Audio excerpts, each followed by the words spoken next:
So in this video we will investigate the working principle behind a TV and develop some understanding as to know how EM find application in it. Generally, when you go to a TV shop, you find a wide host of television sets like LCD, cathode ray tubes, plasma. This type of division is based on the kind of display being used. Nowadays, LCD display have dominated the market and cathode ray tube TVs have almost become extinct. Nevertheless, cathode ray tubes are important to form an idea about working of a TV. Later, we will explore the reasons behind its downfall and look at what advantages do LCDs and plasma provide to a normal user like you and me. In our homes, there is an antenna dish installed at the rooftop. The incoming signal from a TV station is incident on the dish surface from where it gets focused on the feed horn. The feed horn on the dish acts as an antenna for the incoming signal. The TV signal is allotted a bandwidth of a few hundred megahertz around a central frequency of around 500 megahertz, which varies from country to country. So the incident signal has a wavelength equal to 60 centimeter. The antenna size is proportional to signal wavelength. The signal then needs to be demodulated and tuned to the frequency of the channel the user wants to see. One simple method to tune the frequency of the signal is to use the concept of phase locked loop. In this, the error signal is fixed to the frequency of the channel that the user wants to see.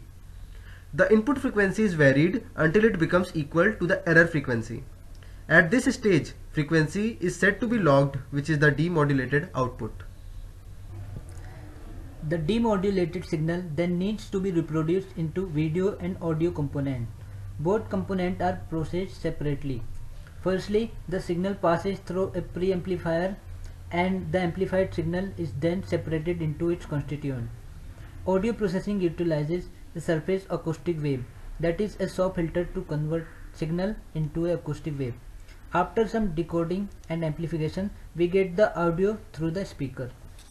The video processing includes color decoding, which results in separation into RGB components.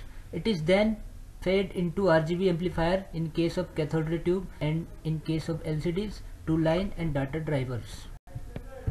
In the cathode ray tube, high-speed electrons in the form of a beam current are emitted by an electron gun, focused and accelerated by an electron lens and then directed towards a screen which acts as an anode. The screen, coated with phosphor, gives a visible glow when hit by these high-speed electrons.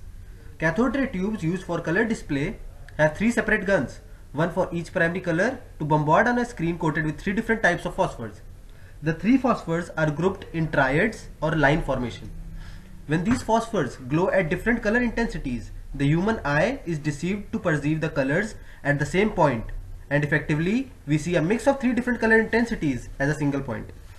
The electron beam emitted by the electron gun passes through four anodes, which are basically four positive voltages applied across the tube. The A1 anode accelerates the beam. A2 and A3 anodes do the job of focusing the beam. The scan coils have a magnetic field that is adjusted according to the deflection that is to be given to the beam. Consider a magnetic field B applied out of the plane towards you.